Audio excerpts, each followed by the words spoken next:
Hey folks, thanks very much for clicking on this video. I've just sharpened my tools. I'm ready to head out back to the Bushcraft Camp. There's lots of jobs I need to do, a couple of maintenance and repairs, and also perhaps some building stuff as well. Before I head to camp, I just want to say thanks to my sponsor for this video, which is Squarespace. As you guys know, I've been building my website and trying to develop my brand, and I'm doing this through Squarespace, which has incredible web development tools that make it easy for use for someone like me who knows absolutely nothing about website coding or anything like that. A lot of you wanted to see kind of basic bushcraft gear and just links to some of the items that I use out here in the woods. So what we've got on these 3 pages is the first page is kind of your basic budget bushcraft gear.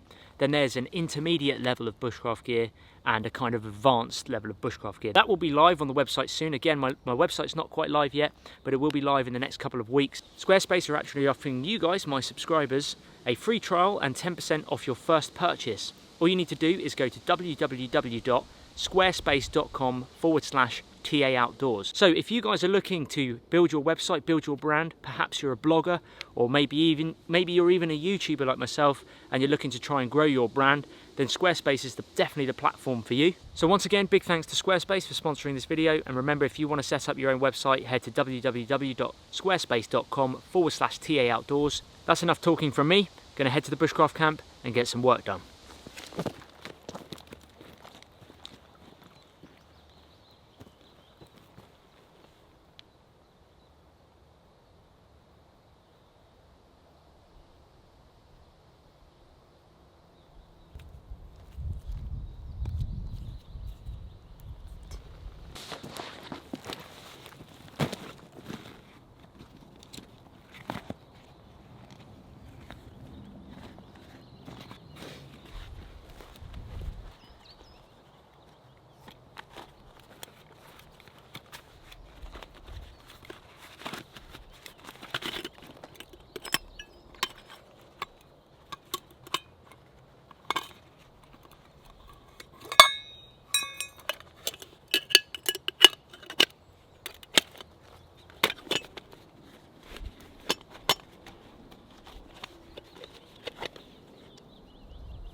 So I've just finished doing some maintenance of the far wall over here. I'll just show you.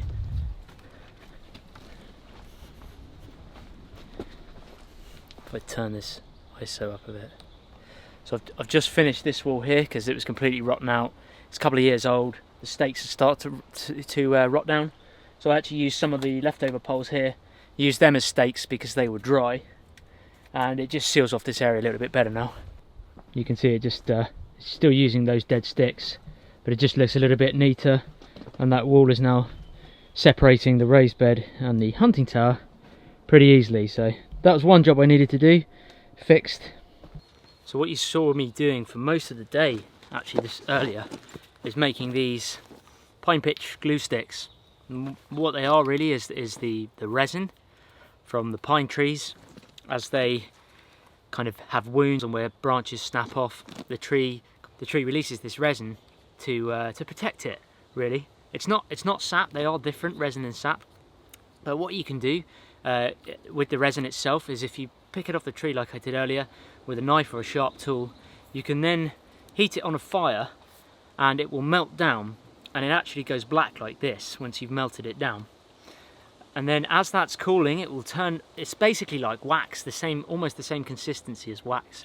As that's cooling down, you can then use a stick to just wrap that glue around. I say glue, it's the primitive glue, the pitch. Wrap that around the stick, and as it cools you can dip it in water and it sets off nice and hard.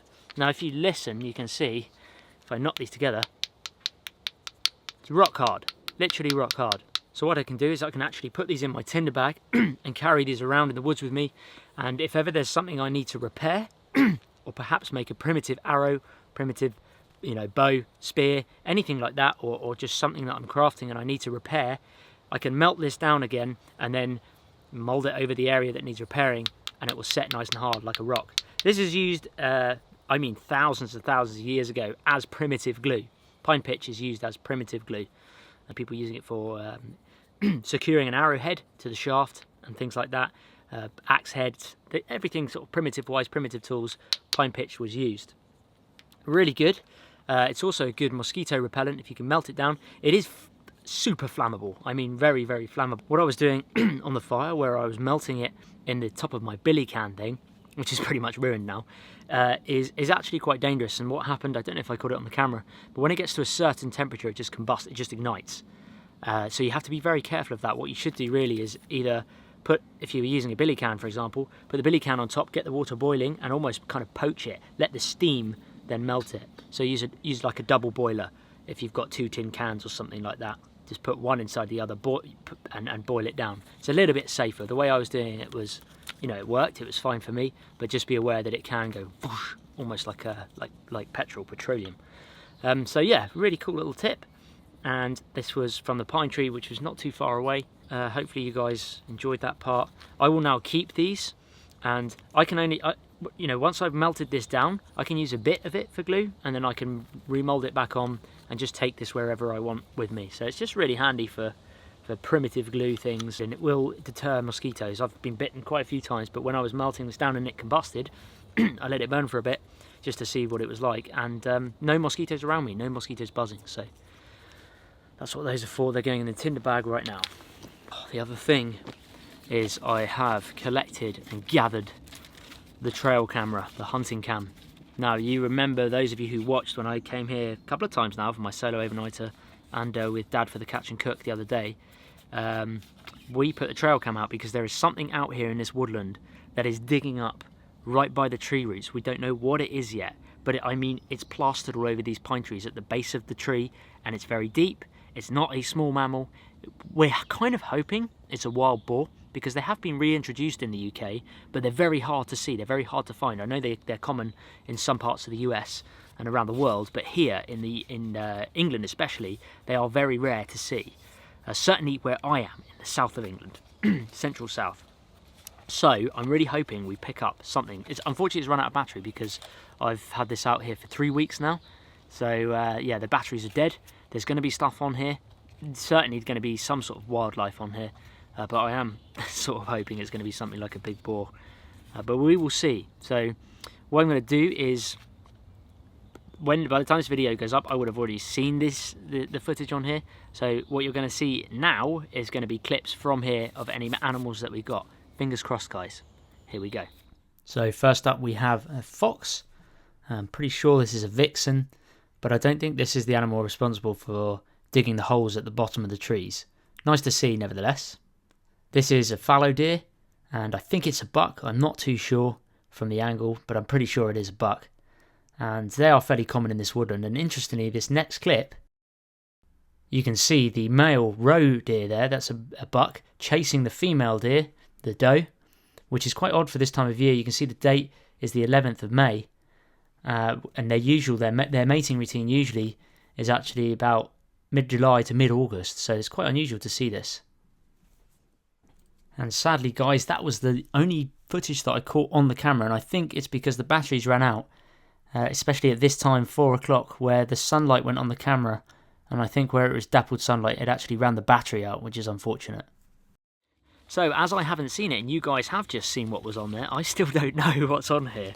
So, I'm quite excited to find out what it is anyway. But thanks so much for watching, guys. I really appreciate it. I've got quite a bit to do at camp still, and the main thing I'm trying to think of for camp update 13, 14?